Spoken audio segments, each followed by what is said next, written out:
Breaking news.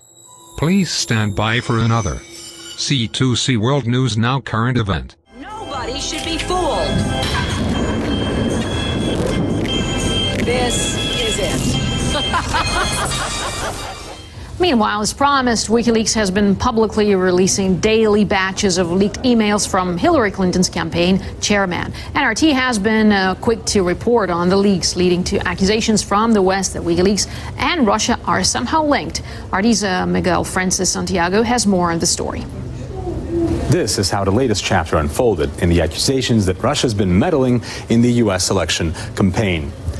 It all started with a tweet. RT America tweeted about the release of a batch of emails from Hillary Clinton's campaign chairman John Podesta, which had been made public by WikiLeaks. And here comes journalist Christopher Miller, who spotted that RT tweeted about the release of the leaks earlier than WikiLeaks itself.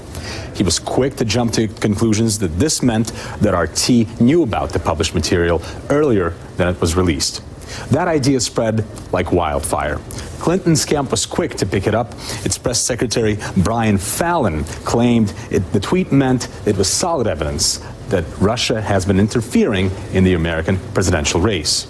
After that came an official response from WikiLeaks denying the accusations and pointing out that the leaks were available for all to see on the website.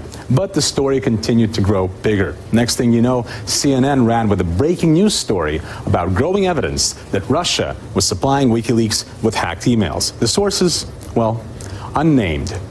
There is growing evidence that Russia is using WikiLeaks as a delivery vehicle for hacked emails and other information. U.S. officials with knowledge of the investigation tell CNN. One more link in the chain, the politicians. And we hear this from a Democratic senator. I don't think there's any question that Russia is involved. Russia is trying to influence this campaign.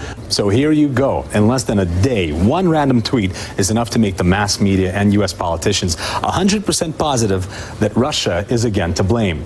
Now we just have to wait and see if the scandal will make it to the highest level and have officials from the State Department or the White House making their statements. After all, we've seen it play out exactly like this before.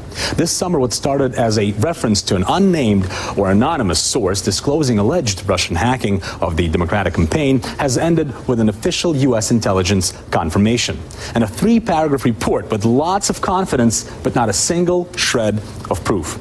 Well, even though the U.S. authorities claim there's an official investigation underway into Russia's involvement, it seems we're unlikely to ever see any of its results. I'll let the FBI speak to what evidence they've been able to amass, but I think they're also cognizant of the fact that as soon as they make a declaration like that, most people are going to understandably be interested in seeing that evidence. And some of that evidence may not be something that we want to show. No, Mr. Ernest, please show us the evidence. The whole world is eager to see some kind of evidence. But let's remember, this is nothing new, just a part of the old strategy called blame Russia. This has been a C2C World News Now current event. Stay safe, everyone.